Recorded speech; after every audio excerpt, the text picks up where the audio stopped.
What is up, everybody? I am here to review this movie right here with my new microphone, looking professional right here. Godzilla and Kong, The New Empire. Now, tried recording this video yesterday a few times. Didn't like any of them. And I love this movie. I was very hyped with this movie, but when I was watching the videos back, it didn't seem like I was really too hyped. You know, I try to do a balance, especially with movies like this, big movies that I know people are going to see. Not to give anything away, but I felt like I was giving stuff away left or right. Even though the trailer did show some things, but we all know that most people don't know if you haven't seen it yet. The trailer does show what we think it shows the whole movie, but it doesn't. And it shows things that we think are going to happen that don't. Pretty crazy. Like, oh, like, for instance, just one instance in the trailer where it looks like these two, bromance buddies, well, they're not really buddies, rivals, um, come together for one cause. Looks like they're running away from something, but they're not. The whole time I'm thinking they're running away, like they're running, but they're not running away. They're running too. So that's the only thing I'm going to give away. But I love this movie. Is this movie perfect? No, not at all. This movie is not perfect. It has its moments. I'd say another 30, 45 minutes. Some things were a little rushed. But other than that, this movie was fun and enjoyable. Okay. There are negatives, but there's negatives to every movie. Um, I love the Kong storyline. Um, you don't really see Godzilla as much, but Godzilla's on a mission. You know what I'm saying? He's on a mission through this whole movie, just like Goku from Dragon Ball Z, to get um, to get stronger. Because unlike everybody else, he knows what's coming. He's the king of the monsters, so he is 100% always throughout the movie trying to get stronger. Now, when you see the purple mode, and you see why he gets it and how he gets it, it's gonna make sense. Like, I thought it was cool, but I'm trying to figure out why his tail transformed, why he looks the way he does. But when you see the actual reason why when he gets into that little in the trailer, he's in that little ice cove, like the ice thing. It looks like he was frozen over, which that's another thing that they make it seem like. All right, I was about to give something away there. But anyways, when he's in his little evolve to like Goku, when he gets hurt, he goes into that little water machine with the he sits in there for 7 episodes, just recovering, well, and getting stronger. Well, that's what Godzilla's doing. And so it just all makes sense in the movie. King Kong. I want to call him King Kong, but they don't do it in here. I don't know the reason why he's a king now. Obviously, if you see the trailer, if he destroys Scar King, he's gonna take over and lead his people. He's a rightful king. And plus, when you see him with the rest of his species, you know who the big dog on campus is, and that's Kong. You can just see the size, his muscles. He's like the muscle guy at the gym. It's like this, real serious. But if you mess with him, that's it.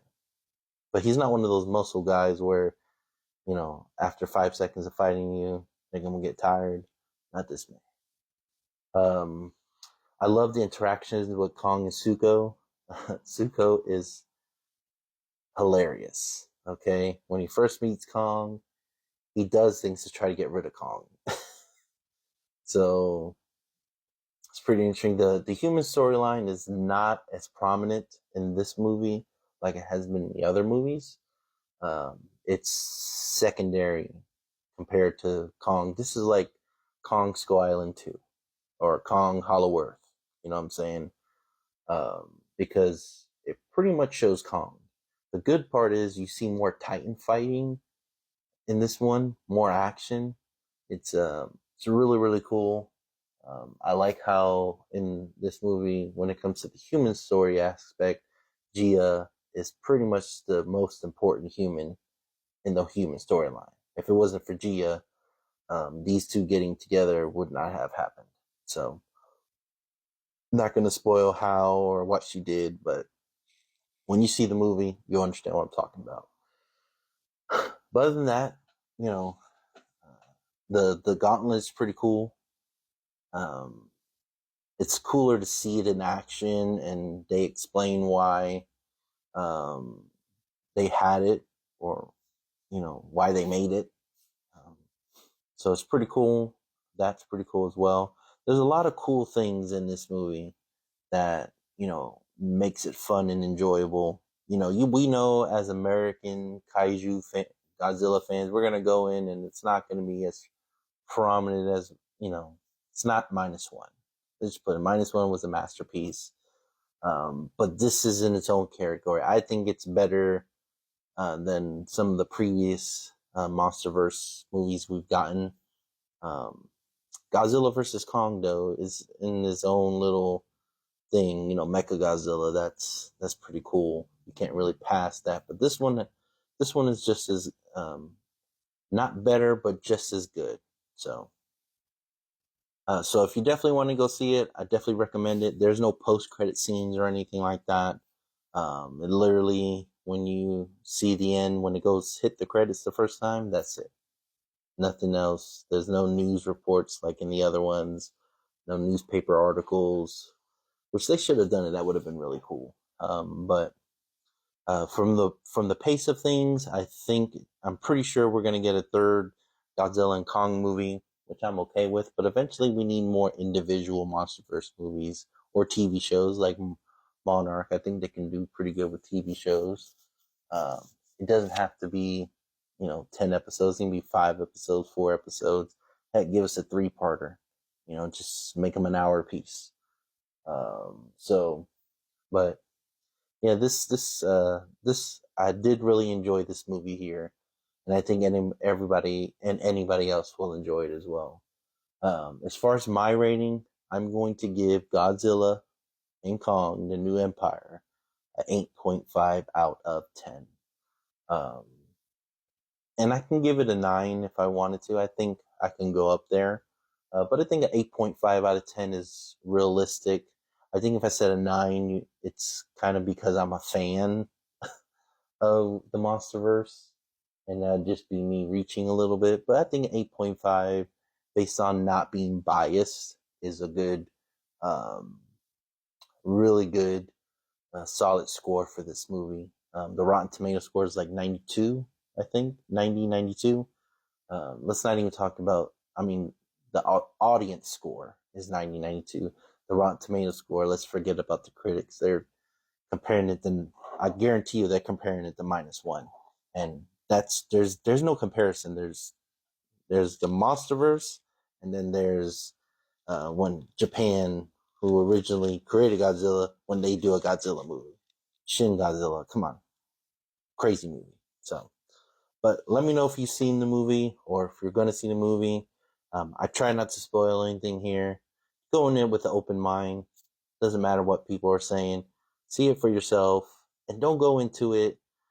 Nowadays, everyone want to go in as a critic.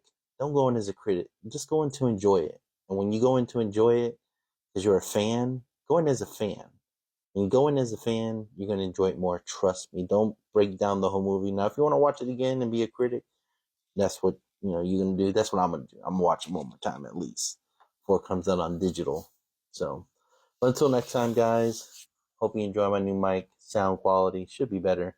So until next time, peace.